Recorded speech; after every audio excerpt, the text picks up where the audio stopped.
A door gunner on a Huey fired 3,000 rounds in 8 minutes and still died. 20 kilometers away, an Australian soldier fired 0 shots and survived every mission. Same war, same enemy, opposite tactics. One force lost 2,700 men doing what the other force refused to do. This is why silence was deadlier than firepower.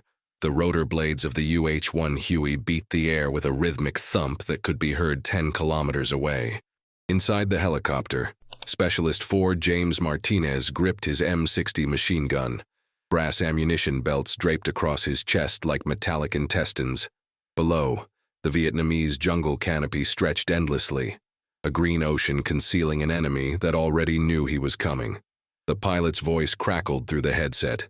Hot LZ. Prepare for contact. Martinez didn't need the warning. He could feel it in his gut, that electric tension that preceded violence.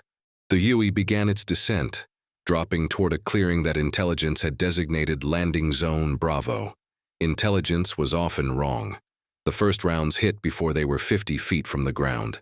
The distinctive crack of AK-47 fire, then the heavier thump of an RPG streaking past the tail rotor.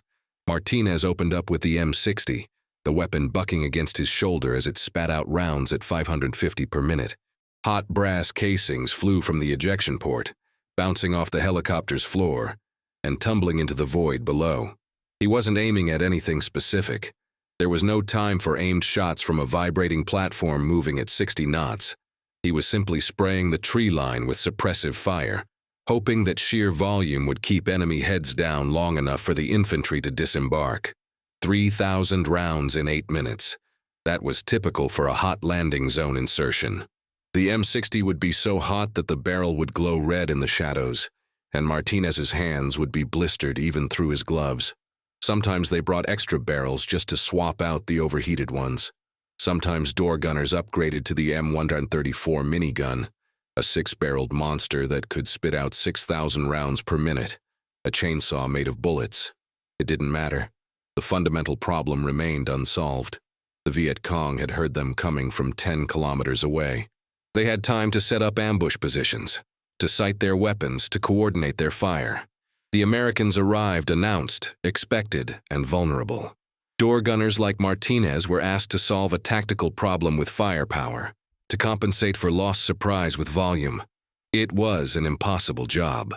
Martinez would survive that day, but 2,700 of his fellow door gunners would not survive the war. They had the highest casualty rate of any helicopter crew position, facing mortality rates that frequently hit 30 to 40% in contested areas. The Viet Cong learned quickly to target the door gunners first, eliminate the helicopter's defense, and the entire bird became a flying coffin. 20 kilometers north in a different part of Phuoc Thai province, an entirely different approach to war was unfolding in complete silence. Corporal Michael Henderson of the Australian SAS moved through the jungle at a pace that would have frustrated any American infantry officer. 100 meters per hour, sometimes less. His 4-man patrol had been walking for 3 days, covering ground that a helicopter could cross in 15 minutes. But Henderson's patrol would arrive at their target undetected, unheard, and completely in control of when and where they would fight. The Australian SAS squadron had rejected the American doctrine of airmobile warfare almost immediately upon arriving in Vietnam in 1966. Their assessment was blunt and uncompromising. Helicopter insertions directly into operational areas were tactically suicidal. The fundamental physics could not be overcome. A helicopter announced its arrival to every enemy fighter within a 10-kilometer radius. You could not achieve surprise when your transportation was a flying loudspeaker. So the Australians walked. They inserted via helicopter into cold landing zones 10 to 20 kilometers away from their actual targets, areas secured and quiet where door gunners would never need to fire a shot. Then they walked. For 2 to 4 days, they walked. Through jungle so thick that visibility was measured in meters, through terrain so difficult that progress was measured in hours per kilometer, rather than kilometers per hour. They walked in absolute silence, with noise discipline so strict that hand signals replaced speech, and every piece of equipment was taped down to prevent rattling. The Americans prioritized speed. Get troops into the operational area fast. Compensate for the loss of surprise with firepower. Accept the casualties as the cost of rapid deployment. The Australians prioritized stealth. Arrive undetected. Maintain complete surprise. Control the timing and location of engagement. Accept the slowness as the price of survival and lethality. The statistical outcomes of these two doctrines were stark and undeniable. American door gunners firing thousands of rounds per mission, suffering thousands of deaths over the course of the war. Australian SAS patrols firing rarely, suffering 0 combat deaths from hot landing zone insertions during their entire Vietnam deployment. 0. Not because they were braver or better trained, though they were exceptionally well trained. 0 because they had eliminated the tactical circumstance that made door gunners necessary in the first place. The American doctrine of airmobile warfare had emerged from a belief that helicopters would revolutionize combat, and in some ways, they did. The UH-1 Huey could transport a squad of infantry from a fire base to a combat zone in minutes, a journey that would take hours or days on foot.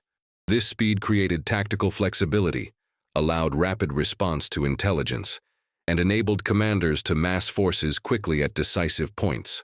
On paper, it was revolutionary.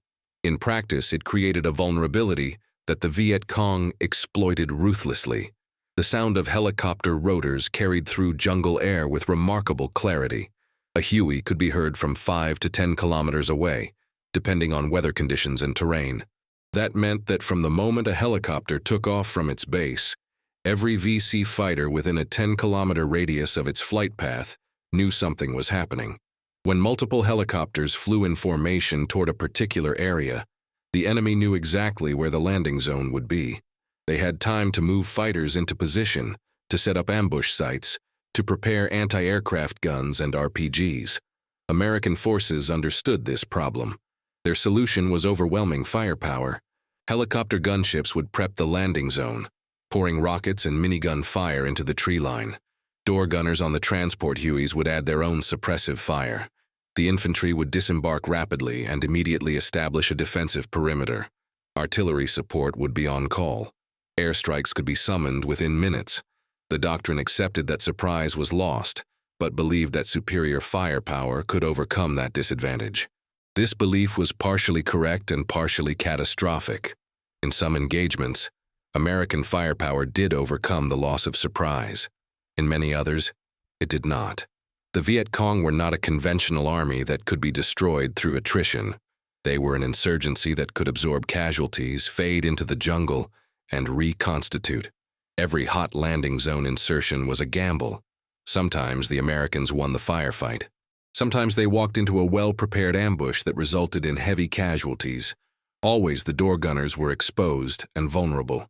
The M60 machine gun that door gunners like Martinez carried was an effective weapon, capable of laying down sustained fire at 550 rounds per minute.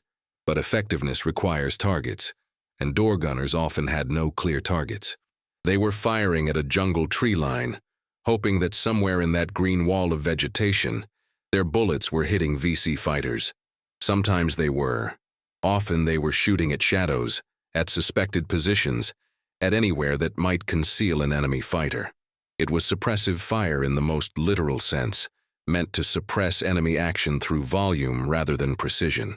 The VC understood the vulnerability of door gunners and adapted their tactics accordingly. Snipers would position themselves specifically to target the door gunners. Take out the gunners first, and the helicopter loses its primary defense. A Huey with dead or wounded door gunners was dramatically more vulnerable to ground fire.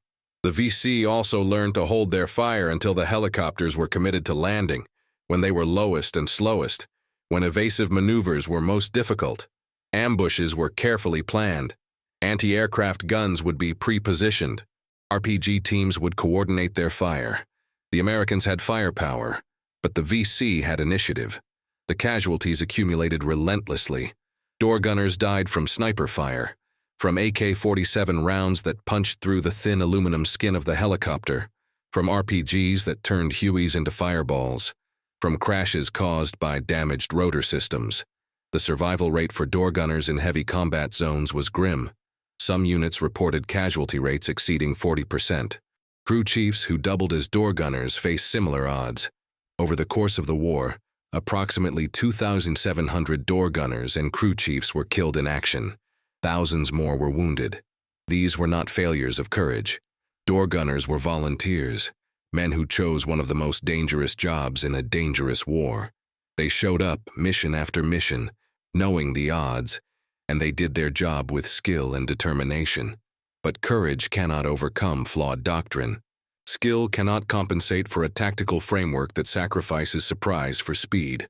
The door gunners were asked to solve an unsolvable problem, to use firepower to make up for the fundamental disadvantage created by an enemy that heard them coming from 10 kilometers away. The Australian SAS arrived in Puak Thai province in 1966 with a completely different tactical philosophy, one forged in the jungles of Malaya and Borneo during earlier counterinsurgency campaigns.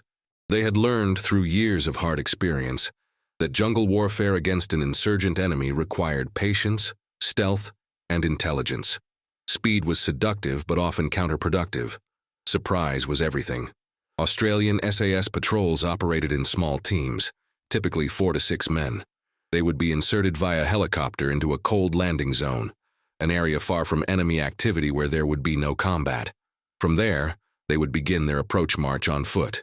10 to 20 kilometers to the actual operational area, 2 to 4 days of walking. The pace was glacially slow, sometimes only 100 meters per hour, because speed made noise and noise eliminated surprise. Every aspect of SAS movement was designed for silence. Equipment was taped down so it wouldn't rattle. Camouflage was meticulous, faces painted, uniforms broken up with natural vegetation. Radio communication was minimal and conducted in whispers. When moving through the jungle, each step was placed carefully, testing the ground before committing weight, avoiding branches that might snap, moving around obstacles rather than through them. It was exhausting, mentally and physically draining work, but it worked. The VC had an extensive network of trails, camps, and supply routes throughout the jungle. They moved with confidence through terrain they controlled, often without much stealth because they believed they owned the jungle. The Australians would position themselves along these routes and wait, sometimes for days. They would observe enemy patterns, count fighters, note equipment and supplies. They gathered intelligence, and when the moment was right, when the tactical advantage was overwhelming, they would strike. SAS ambushes were devastatingly effective because they were launched from complete surprise. The enemy had no warning, no time to react. The first indication that the VC had of an Australian presence was often the first burst of gunfire, and by then, it was too late. The Australians would hit hard, extract quickly, and fade back into the jungle. The VC never knew they were being hunted until the moment of contact. This approach required immense patience and discipline. It went against every instinct that favored action over waiting. American commanders often struggled with the Australian tempo, frustrated by the slow pace and the long periods without contact. But the results spoke for themselves. Australian SAS patrols achieved highly favorable kill ratios, often engaging and eliminating VC forces without taking casualties themselves. The North Vietnamese began calling Australian soldiers phantoms of the jungle, a recognition of their stealth and lethality. When extraction was necessary, the Australian protocol was equally deliberate. Unlike American practice, the SAS would never call a helicopter into a hot landing zone. Instead, they would first secure an area, establish a defensive perimeter, and ensure there was no enemy presence. Only then would they call for helicopter pickup. The landing zone was cold. The door gunners on Australian helicopters supporting SAS operations rarely fired their weapons. Because there was rarely any combat during insertion or extraction, the tactical patience that characterized the entire operation extended through every phase, including exfiltration. The statistical outcome was remarkable.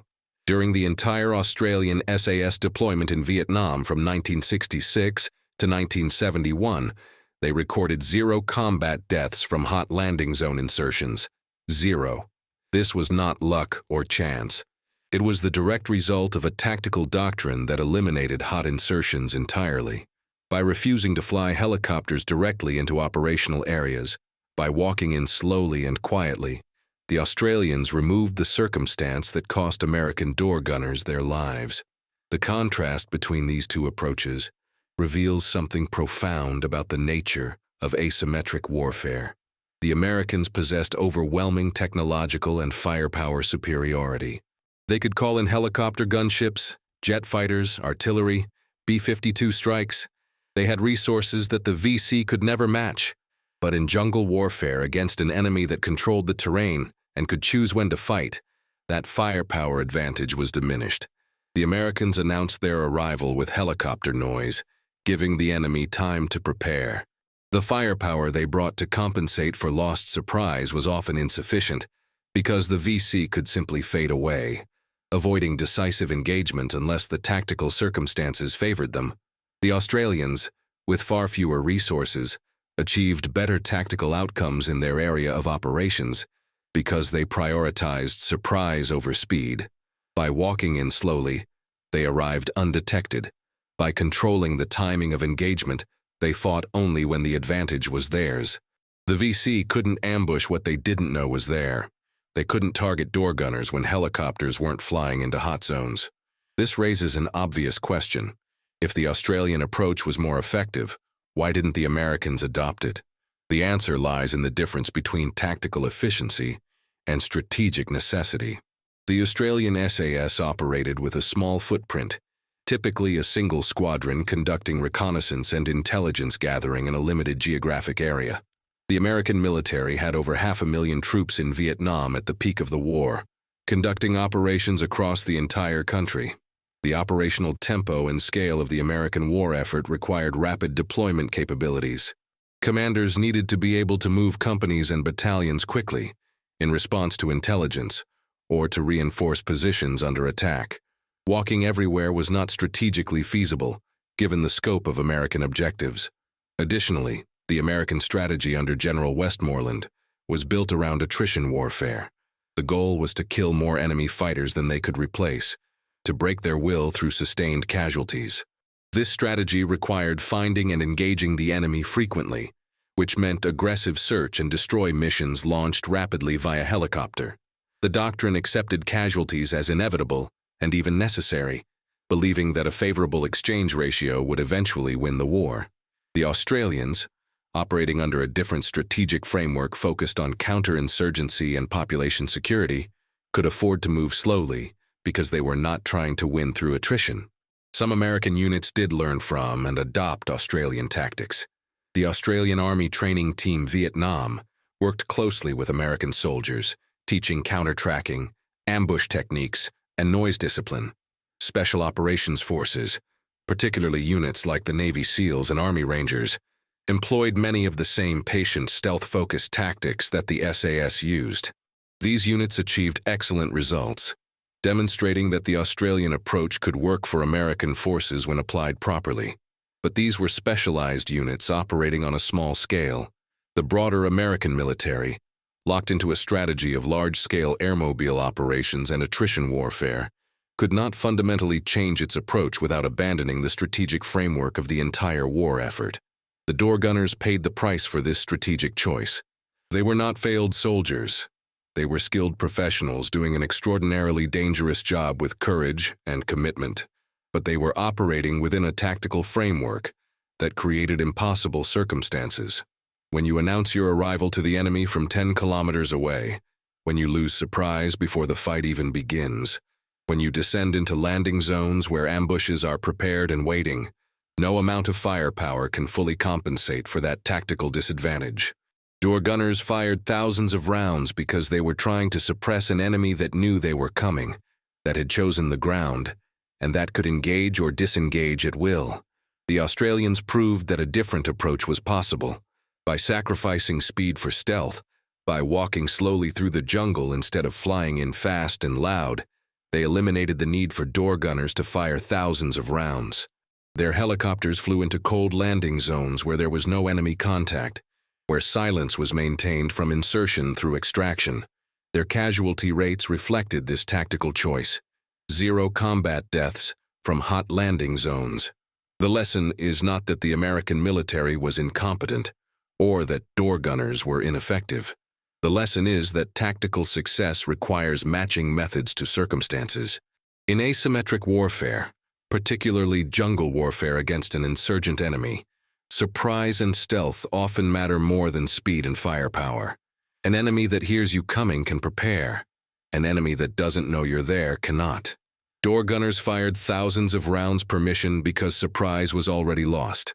Australian door gunners rarely fired because surprise was maintained. This is why warfare is so much more than equipment and courage. Doctrine matters. Strategy matters. The decisions made by generals and policymakers create the circumstances in which soldiers fight and die. The door gunners on those Hueys descending into hot landing zones were placed there by doctrinal choices made far above their pay grade. They did their job with skill and bravery. Many of them paid with their lives. The sound of helicopter rotors echoing across Vietnamese jungle was the sound of announced arrival, of lost surprise, of tactical disadvantage. The silence of Australian SAS patrols walking slowly through the same jungle was the sound of control, of initiative, of tactical advantage. Both were forms of courage. Only one was tactically sound.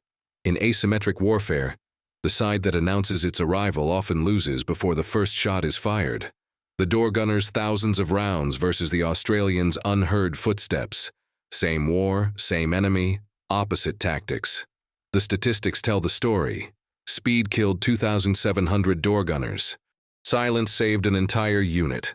Sometimes in war, slower means safer, and patience means survival. If you found this story revealing, subscribe to the channel so you don't miss the next untold military story. Drop a like if you appreciate deep tactical analysis, and leave a comment telling us which Vietnam tactics you'd like us to cover next. Your engagement helps us keep bringing these hidden histories to light.